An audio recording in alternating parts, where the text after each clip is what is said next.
السلام علیکم۔ اب تک کی اہم خبروں کے ساتھ میں ہوں اعتصام الحق۔ سب سے پہلے آج کی خاص خبریں۔ خصوصی افراد رول ماڈلز سے سیکھتے ہوئے مشکلات پر قابو پا کر اپنے خوابوں کی جستجو جاری رکھیں، شی جن پنگ۔ چین فرانس اعلیٰ سطحی اقتصادی و مالیاتی ڈائیلاگ کے 10ویں اجلاس کا انعقاد، اور چینی ساختہ چپس اور مصنوعی ذہانت کی صنعت پر امریکہ کی پابندی پر چینی وزارت خارجہ کا رد عمل۔ اب خبریں تفصیل کے ساتھ۔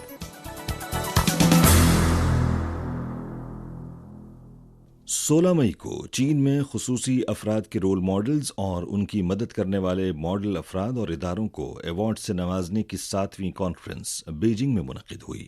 سی پی سی سینٹرل کمیٹی کے جنرل سیکرٹری، چینی صدر اور مرکزی فوجی کمیشن کے چیئرمین شی جن پنگ نے خصوصی افراد کی مدد کے 35ویں قومی دن کی آمد پر سی پی سی سینٹرل کمیٹی کی جانب سے خصوصی افراد کے رول ماڈلز اور خصوصی افراد کی مدد کرنے والے ماڈل اداروں اور افراد کو مبارکباد دی اور ملک بھر میں تمام خصوصی افراد، ان کے اہل و عیال اور ان سے متعلق کارکنوں کے لیے نیک خواہشات کا اظہار کیا۔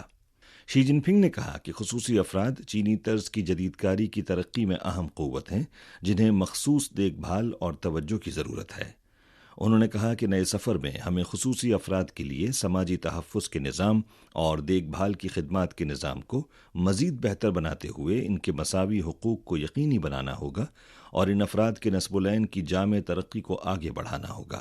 شی جن پنگ نے امید ظاہر کی کہ ملک بھر میں تمام خصوصی افراد رول ماڈلز سے سیکھتے ہوئے مشکلات پر قابو پا کر اپنے خوابوں کی جستجو جاری رکھیں گے اور چینی طرز کی جدید کاری کے ذریعے ملک کو طاقتور بنانے اور قوم کی عظیم نشت ثانیہ کے لیے اپنی مثبت خدمات سر انجام دیں گے۔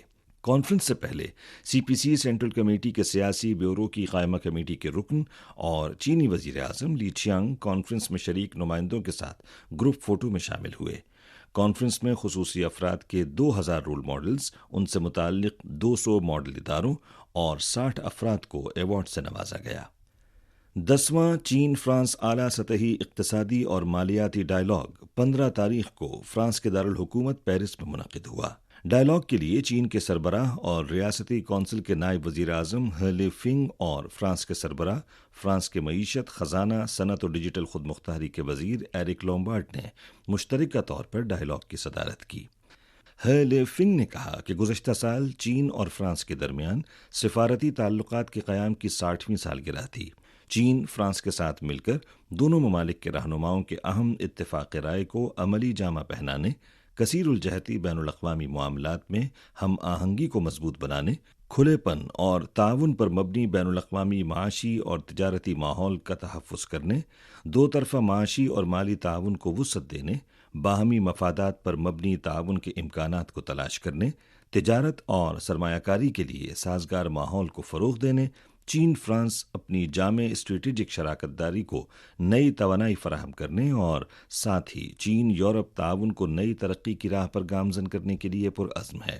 ایرک لومبارڈ نے کہا کہ فرانس چین کے ساتھ تعلقات کو بہت اہمیت دیتا ہے اور موسمیاتی تبدیلی جیسے عالمی چیلنجز کا مقابلہ کرنے کے لیے چین کے ساتھ مل کر کام کرنے، کثیر الجہتی اور آزاد تجارت کی حمایت کرنے کا خواہاں ہے۔ فرانس چینی صارفین کو اعلیٰ معیار کی مصنوعات فراہم کرے گا۔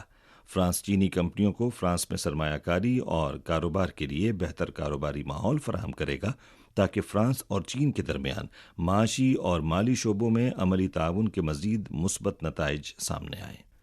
16 مئی کو چین کی وزارت تجارت کے تحت چین کے بین الاقوامی تجارتی مذاکرات کار اور نائب وزیر تجارت لی چینگانگ نے جنوبی کوریا کے صوبے جیجو میں ایپیک تجارتی وزراء کے اجلاس میں شرکت کے دوران چین اور ڈیجیٹل اکانومی پارٹنرشپ ایگریمنٹ یعنی DEPA کے اراکین کے درمیان وزارتی اجلاس میں بھی شرکت کی۔ انہوں نے کہا کہ DEPA ورکنگ گروپ میں شامل ہونے کے بعد سے تنظیم کے اراکین کے ساتھ چین کے مذاکرات میں پیش رفت ہوئی ہے۔ چین اعلیٰ معیار کے کھلے پن کو فروغ دینے، بین الاقوامی اعلیٰ معیاری اقتصادی اور تجارتی قواعد کے ساتھ ہم آہنگ ہونے اور قواعد پر مبنی بین الاقوامی اقتصادی اور تجارتی نظم و نسق کو برقرار رکھنے کے لیے پرعزم ہے۔ ان کا کہنا تھا کہ چین توقع رکھتا ہے کہ DEPA کے اراکین کے ساتھ اختراعی انداز میں مشترکہ طور پر مذاکراتی عمل کو تیز کرتے ہوئے مذاکرات میں مزید ٹھوس پیش رفت کی جائے۔ ڈی ای پی اے کے اراکین نے ورکنگ گروپ میں چین کی شمولیت کے بعد سے حاصل شدہ پیش رفت کو سراہا اور کہا کہ وہ چین کے ساتھ مل کر تمام سطحوں پر مشاورت کو فعال طور پر آگے بڑھاتے ہوئے مذاکرات میں مزید پیش رفت کے حصول کے منتظر ہیں۔ یاد رہے کہ چین نے 1 نومبر 2021 کو ڈی ای پی اے میں شمولیت کی درخواست جمع کروائی تھی۔ 18 اگست 2022 کو ڈی ای پی اے مشترکہ کمیٹی کے فیصلے کے مطابق چین کی شمولیت سے متعلق ورکنگ گروپ قائم ہوا اور چین کی شمولیت سے متعلق مذاکرات کا آغاز ہوا۔ 16 مئی کو چینی وزارت خارجہ کے ترجمان لن جین نے یومیہ پریس کانفرنس میں امریکہ کی جانب سے چینی کمپنی ہواوے کی تیار کردہ شنگتھنگ چپس کو امریکہ کے برآمدی کنٹرول کی خلاف ورزی قرار دینے کے حوالے سے کہا کہ امریکہ نے قومی سلامتی کے تصور کو وسیع کر کے درآمدی کنٹرول اور لانگ آرم دائرہ اختیار کا غلط استعمال کیا ہے اور یہ بے بنیاد اقدام چینی ساختہ چپس اور مصنوعی ذہانت کی صنعت پر پابندی اور دباؤ ہے۔ ترجمان نے کہا کہ امریکہ کا یہ عمل مارکیٹ کے اصولوں کے خلاف ہے اور عالمی صنعتی چین کے استحکام کو خراب کرتا ہے۔ ان کا کہنا تھا کہ یہ اقدام چینی کاروباری اداروں کے جائز مفادات کو شدید نقصان پہنچاتا ہے۔ چین اس عمل کی سخت مخالفت کرتا ہے اور اسے کبھی قبول نہیں کرے گا۔ ترجمان نے مزید کہا کہ چین امریکہ پر زور دیتا ہے کہ وہ تحفظ پسندی اور یک طرفہ پسندی کی غلطیوں کو فوراً درست کرے اور چین کے ٹیکنالوجی کے کاروباری اداروں اور مصنوعی ذہانت کی صنعت پر دباؤ ڈالنا بند کرے۔ انہوں نے کہا کہ چین اپنی ترقی کے حقوق اور چینی کاروباری اداروں کے جائز مفادات کے تحفظ کے لیے مضبوط اقدامات کرے گا۔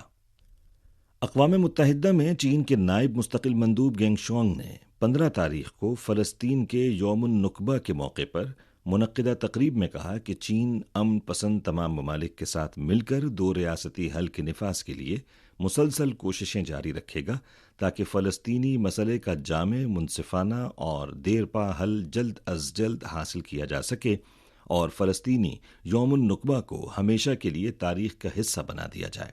گینگ شوانگ نے کہا کہ غزہ میں جنگ 19 ماہ سے جاری ہے اور اس میں 53,000 سے زائد غزہ کے باشندے جان کی بازی ہار چکے ہیں۔ غزہ پر اسرائیل کے بڑھتے ہوئے حملوں اور محاصرے نے 20 لاکھ افراد کو ایک بے مثال انسانی آفت میں مبتلا کر دیا ہے اور انہیں جبری نقل مکانی کے خطرے کا سامنا ہے۔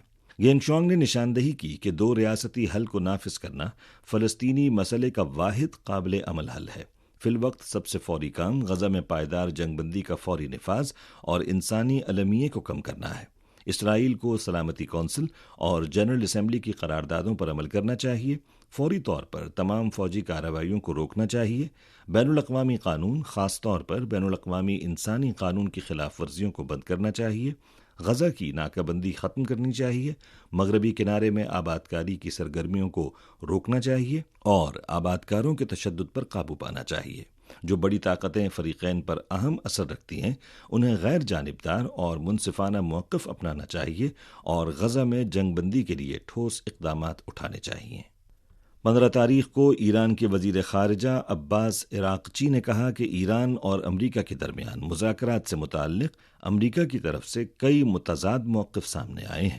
انہوں نے کہا کہ ایران کی یورینیم کی افزودگی کی تنصیبات جاری رہیں گی، کوئی بھی ایرانی عوام کو اس حق سے محروم نہیں کر سکتا۔